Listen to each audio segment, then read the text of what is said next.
Hey Al, what can you tell us about your bike? It's a 1968 BSA Victor Special.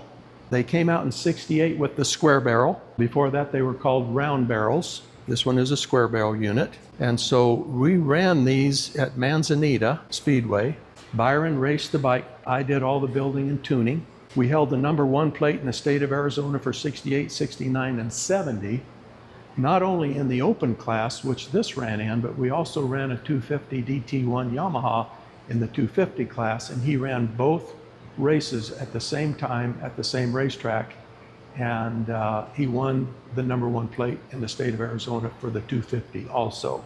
So then later on in years, I had Byron sign this for me. We put Yamaha front ends on them because the BSA front end was not suited for the kind of racing that we wanted to do. They're much lighter in weight. The suspension is much better. The spring and the hydraulic recoil is much easier to deal with. Standard BSA Victor bars, which Byron really liked. Of course, an all alloy gas tank for weight. We took a lot of material off of this bike to keep the weight down. We left the alloy tank because it is lightweight, put a lightweight fiberglass seat on it. By the way, we had it covered as the same tread as on our tire, trials seat cover if you would.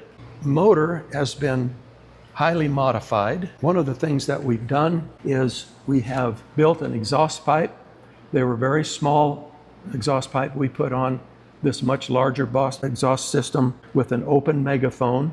And this is what is called a reverse cone megaphone. And they help in the torque of the engine. The distance is very critical. The longer, the higher speed, as far as your RPMs, you get more horsepower out of it. The shorter, the better for torque, which we needed at Manzanita Speedway. The engine has been highly modified, like I said. This is a Webco reducer, and it came made for the BSA Gold Star, and I just simply reversed it. The BSA Gold Star came with a 1.5-inch AML carburetor, which you see here. The old Gold Stars came with the AML GP, and they did not idle, so people didn't like them riding them on the street. So Webco made this device. They went from a 1/2 inch out to a smaller, to like a 1.125" or 1.25" monoblock carburetor. I reversed this one so I could put the big bike, or the big carburetor, on a small intake manifold. The valves were too small to run the big 1.5" GP. So I went to an auto dealer, and I think it was either Ford or Chevy, and bought a 2-inch intake valve. I cut it down to 1 7/8". So this is running 1 7/8" intake valve and 1.5" exhaust valve. And of course I had to redo all of the valve seats, grind the old ones out, put new ones in, do all the porting and polishing.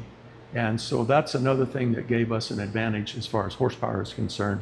You got to get a lot of fuel in, you got to burn a lot of fuel, and then you got to get a lot of fuel, the old burnt fuel, out. And so that's one of the keys to making an engine run strong. Another thing that we've done is we ran what they call a total loss system, which it just runs off of the battery only.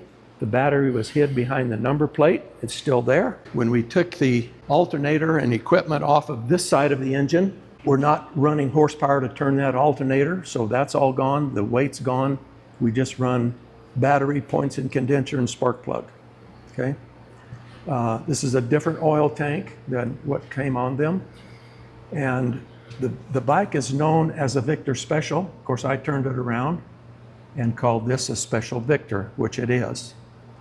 The engine, like I say, is heavily modified. We did not change the cylinder size. In other words, it's still a 441.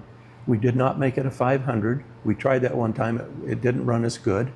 So we stuck with the 441. And then to get the thing to burn all of the fuel that I'm putting into it with this big carburetor, I put in dual spark plugs. You can see that in there. Okay.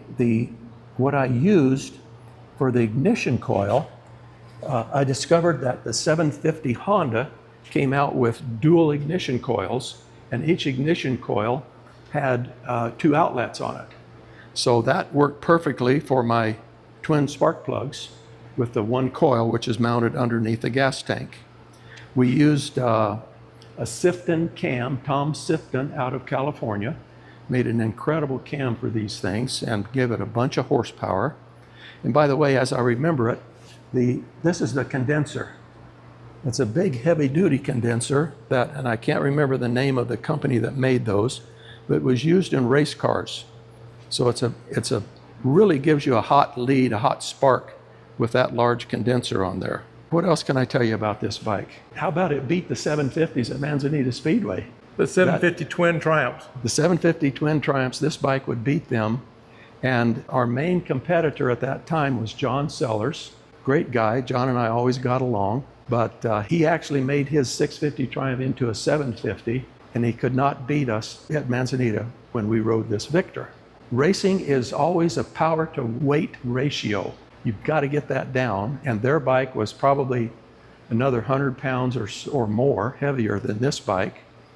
So when we went in to turn the left tight corner after the end of the straightaway, Byron could actually hold the throttle on another 30, 40 feet, where they have to shut their throttle off and start hitting the brake to get that heavy weight around that sharp corner. So this bike just worked perfectly at Manzanita. The single cylinder piston allowed the rear wheel to grab traction, where a twin would spin because it's just turning so much more RPM, where this one was very torquey and allowed the rear wheel to get traction as we raced at Manzanita. So that's all I can think of right now, but we had a lot of fun, enjoyed racing at Manzanita, met a lot of great people there, and just enjoyed it. Byron and I are still friends. We talk to each other at least once a month or more, and just always enjoyed the time that we had at Manzanita.